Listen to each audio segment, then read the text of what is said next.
요한복음 15장 10절에서 27절까지를 자세히 살펴보도록 하겠습니다.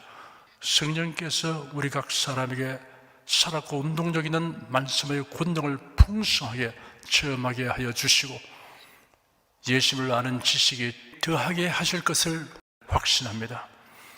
10절 한 절을 함께 읽겠습니다. 내가 아버지의 계명을 지켜 그의 사랑 안에 거하는 것 같이 너희도 내 계명을 지키면 내 사랑 안에 거하리라. 예수님은 하나님을 섬기는 일에 있어서 우리에게 본을 보이셨습니다. 예수님은 아버지의 뜻에 온전히 순종함으로 이 일의 본이 되셨습니다. 주님의 뜻에 온전히 순종하는 것과 주님의 사랑 안에 거하는 것은 같은 의미를 지닙니다. 주님의 사랑이 무엇인지 알고 그 사랑에 감격하며 살면서 주님을 불순종하는 일은 있을 수 없습니다. 11절 한 절을 함께 읽겠습니다.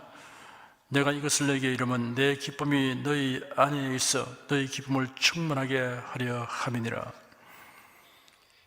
예수께서 포도나무와 가지의 비유를 길게 설명하신 이유는 그 비유가 자신에게 적용되는 것을 아는 사람에게 기쁨이 충만하도록 하려는 것이라고 말씀하셨습니다. 예수님과 연합되어서 내가 예수님 안에 살고 예수님은 내 안에 살아 계신다는 이 놀라운 사실을 깨닫게 되면 신령한 기쁨이 가득 차게 됩니다. 이 기쁨을 가리켜 예수께서 내 기쁨이라고 말씀하셨습니다. 이런 기쁨은 세상이 주는 기쁨과 차원이 다릅니다.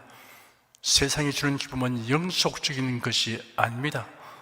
잔치 후에 쓰레기가 생기듯 환락 끝에는 슬픔 후에 허무 같은 쓰레기가 생깁니다. 예수님으로 말미암는 기쁨은 영구한 것이며 그 기쁨은 한층 더 깊이를 더하는 기쁨으로 나아가게 합니다. 한평생 이런 기쁨을 알지 못하고 사는 사람은 실로 가련한 사람입니다. 12절에서 15절까지 함께 읽겠습니다. 내 계명은 곧 내가 너희를 사랑한 것 같이 너희도 서로 사랑하라 하는 이것이니라. 사람이 친구를 위하여 자기 목숨을 버리면 이에서 더 큰 사랑이 없나니 너희가 나의 명하는 대로 행하면 곧 나의 친구라.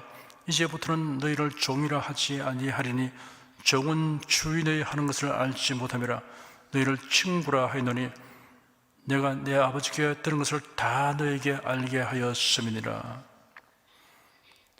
내가 너희를 사랑한 것 같이 너희도 서로 사랑하라 하셨습니다.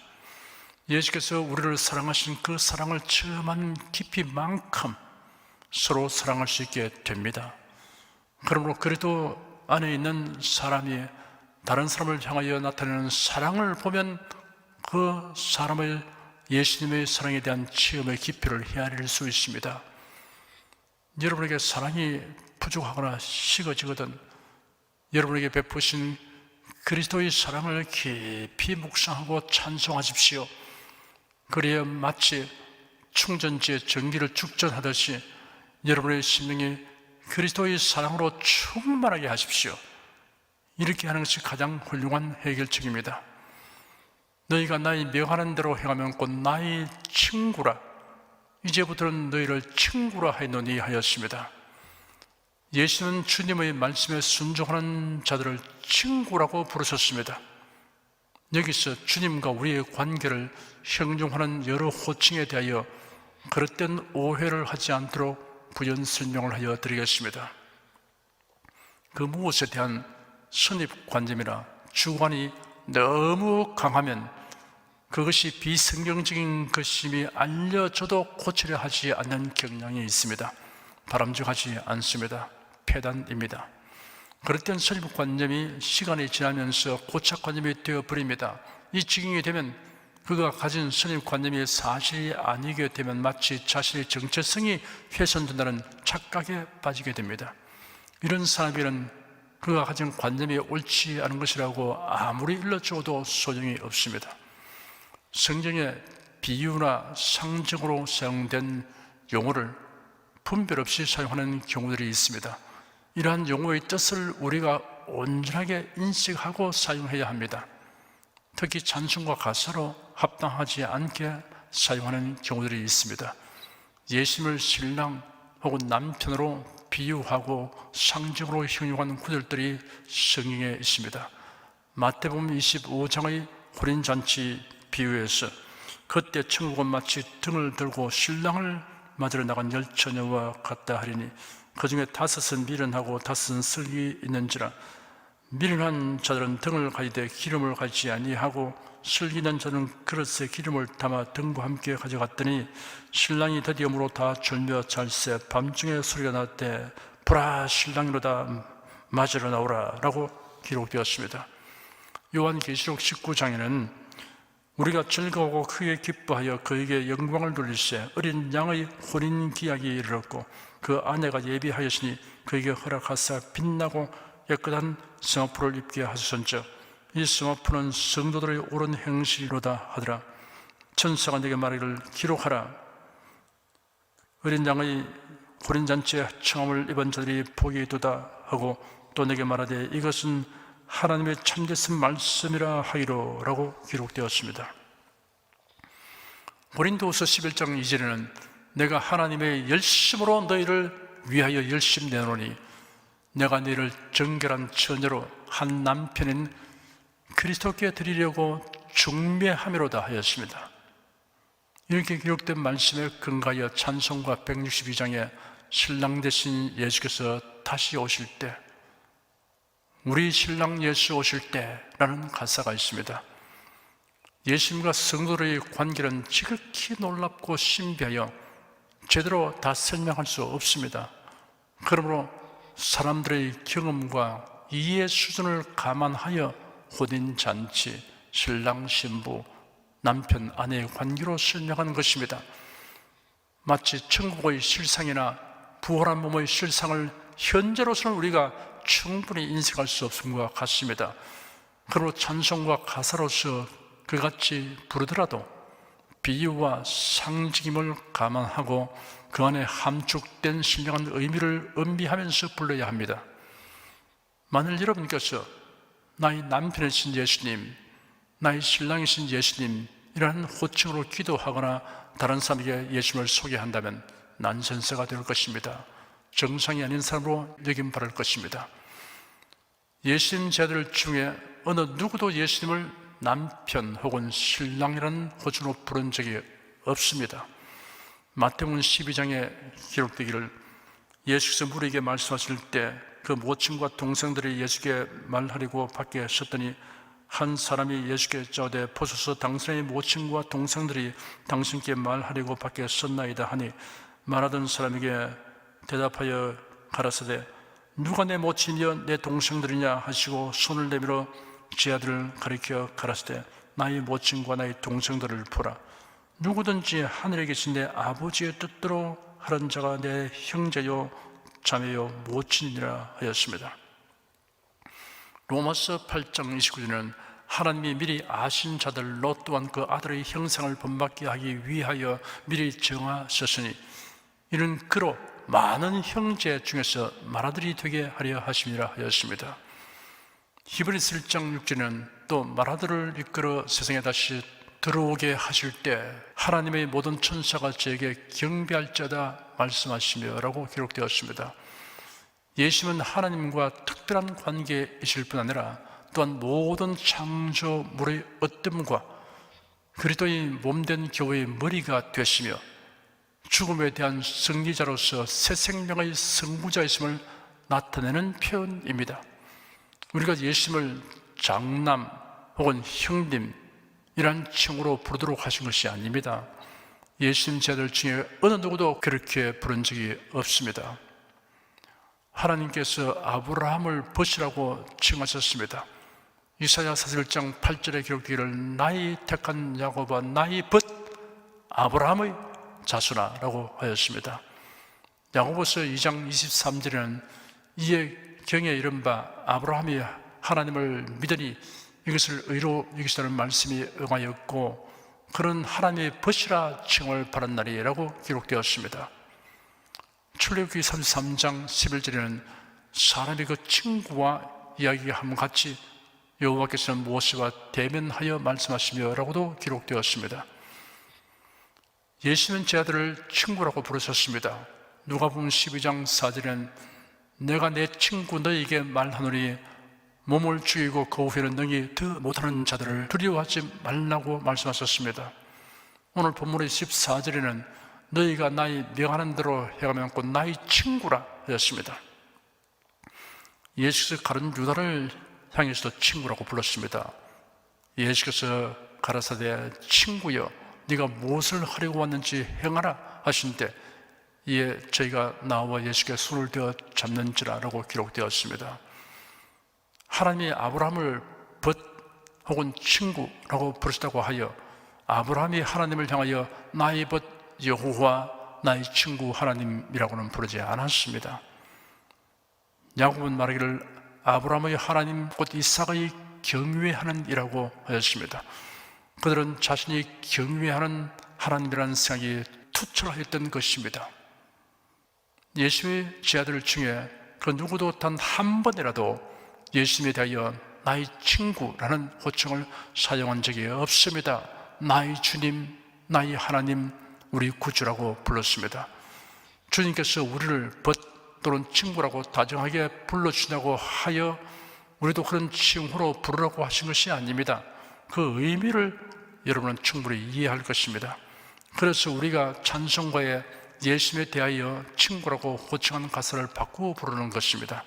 86장에 미쁘신 나의 좋은 친구를 주 하나님으로, 나의 사모하는 친구를 주님으로 고쳐 부릅니다.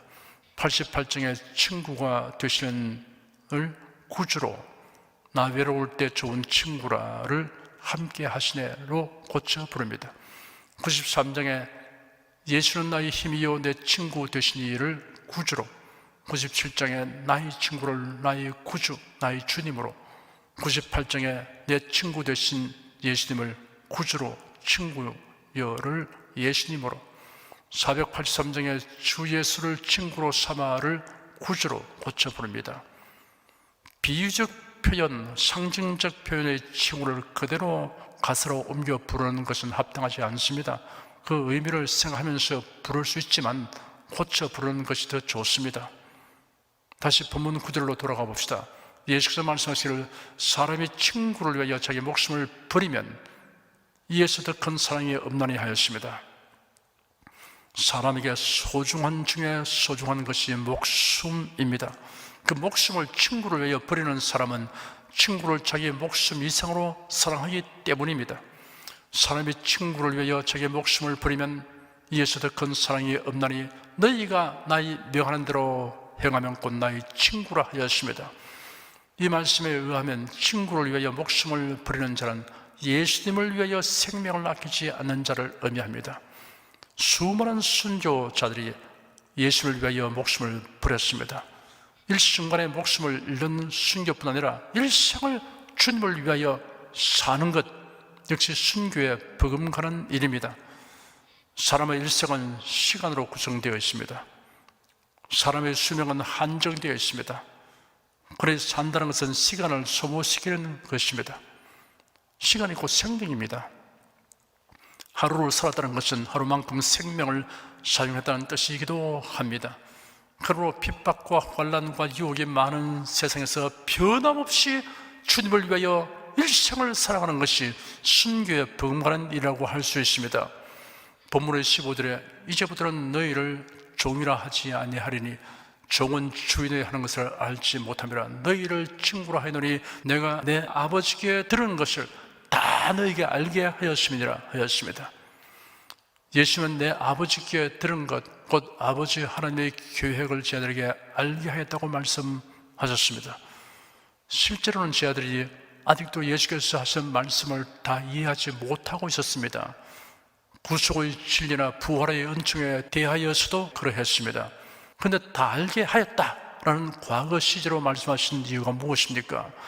미래의 결과를 이미 이루어진 일처럼 표현하신 것은 하나님의 영혼 안에서 말씀하시기 때문입니다. 과연 예수의 죽음과 부활과 성천을 목격하고 성령 강림을 체험한 이후에는 내가 내 아버지께 들은 것을 다 너에게 알게 하였습니다 하신 말씀대로 예수님이 그들에게 하신 말씀을 분명하게 이해하고 깨달았습니다.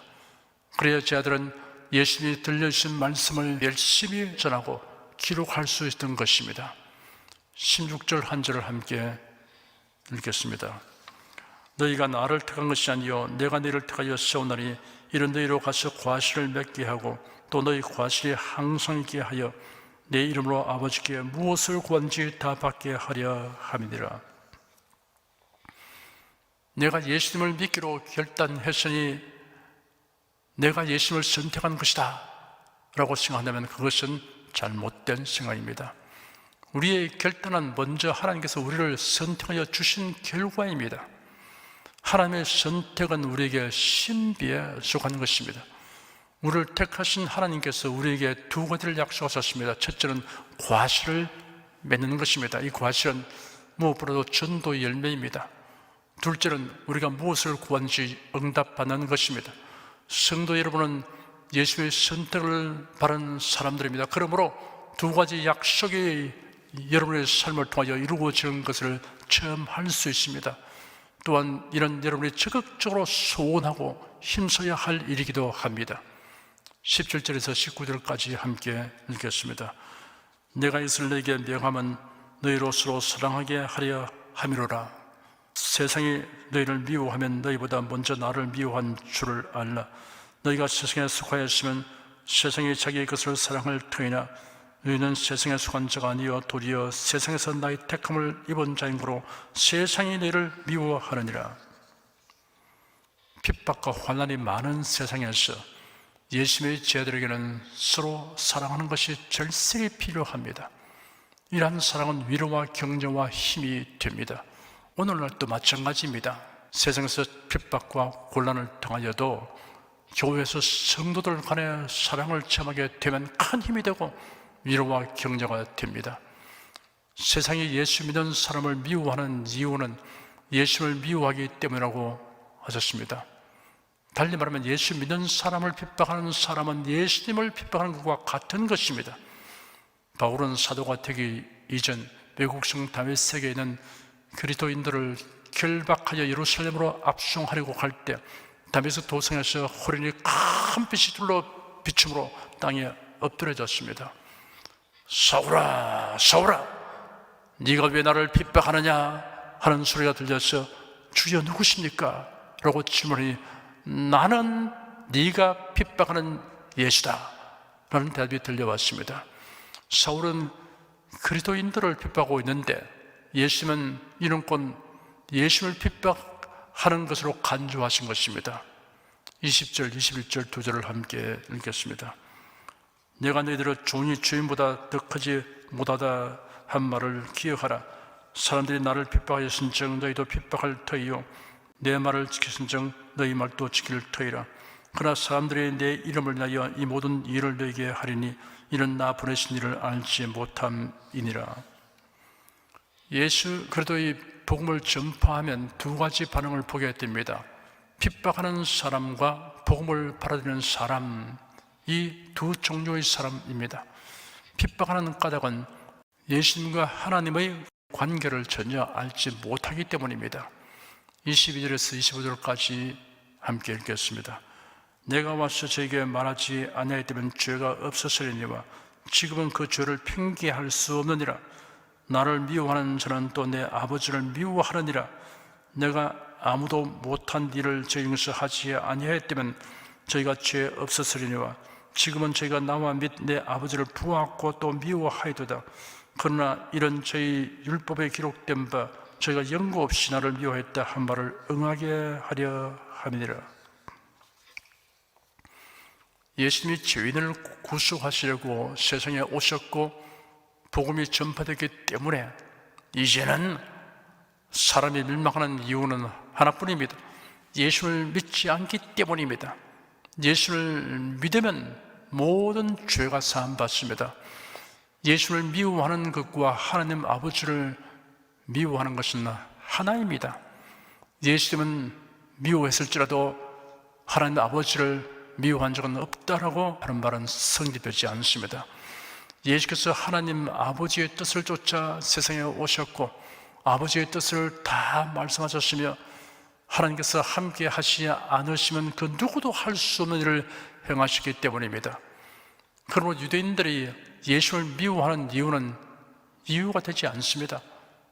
핑계 없는 무덤 없다는 속담이 있습니다. 하지만 하나님의 심판대 앞에서 자신이 예수를 미워했던 이유를 무슨 핑계로 둘러대어 말한다 해도 그것은 합당한 이유가 될 수 없습니다.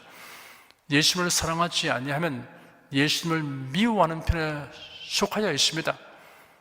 우리를 구원하시고 예수님을 보내신 아버지 하나님과 우리 죄를 대속하신 예수님의 그 엄청난 사랑을 거부하는 행위가 곧 하나님 아버지를 미워하고 예수님을 미워하는 행위입니다. 26절, 27절 두 절을 함께 읽겠습니다. 내가 아버지께로서 내게 보낼 보혜사 곧 아버지께로서 나오신 진리의 성령이 오실 때 그가 나를 증거하실 것이요 너희도 처음부터 나와 함께 있었으므로 증거하느니라.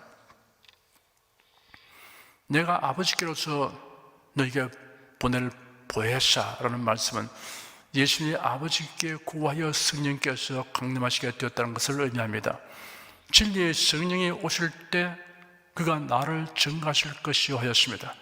성령님은 진리의 성령이십니다. 진리이신 예수님을 증언하십니다. 그러므로 그리스도를 증언하는 복음 전도는 성령에 의하여 행하는 일입니다. 성령님은 성도들을 통하여 예수 그리스도의 복음이 널리 전파되게 하십니다. 여러분은 모두 권능을 받고 열정과 담대함으로 복음을 전하기 위해 성령 충만하시기를 축원합니다. 기도하겠습니다. 하나님께서 그리스도 예수로 말미암아 구원 얻은 자들에 대하여 예비하시고 베푸시는 친밀하고 복스러운 관계를 아버지와 자녀, 목자와 양, 신랑과 신부, 남편과 아내, 친구 등으로 표현하여 주시니 우리가 놀라고 감격합니다. 그러한 비유와 상징과 용어들이 신령한 뜻을 나타내기에 충분치 못하는 것을 생각하면 그 실상을 경험하게 되는 날을 생각만 해도 황홀하여집니다.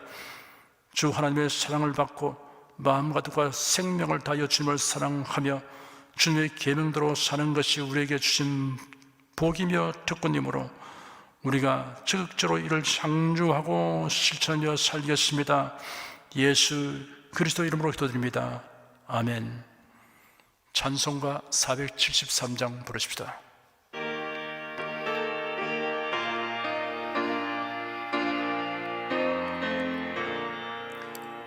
내 맘속에 참된 평화 있네. 주 예수가 주신 평화. 시험 닥쳐와도 흔들리지 않아. 귀하다 이 평안함. 주가 항상 계셔 내 맘속에. 주가 항상 계셔 기쁘다. 주 나의 맘에 계셔 위로하시네. 어찌 내가 주를 떠나 살까. 이 귀한 평화 내가 받고 보니 모든 슬픔 사라지고 마음의 기쁨 넘쳐 주를 찬양하네. 평화의 임금 예수. 주가 항상 계셔 내 맘속에. 주가 항상 계셔 기쁘다. 주 나의 맘에 계셔 위로하시네. 어찌 내가 주를 떠나 살까? 주 날개 아래 내가 사는 동안 이 보배를 빛내리라. 기쁜 그날이 와 주를 만나 뵐 때 아 그 평화 영원하리. 주가 항상 계셔 내 맘속에 주가 항상 계셔 아 기쁘다. 주 나의 맘에 계셔 위로하시네. 어찌 내가 주를 떠나 살까?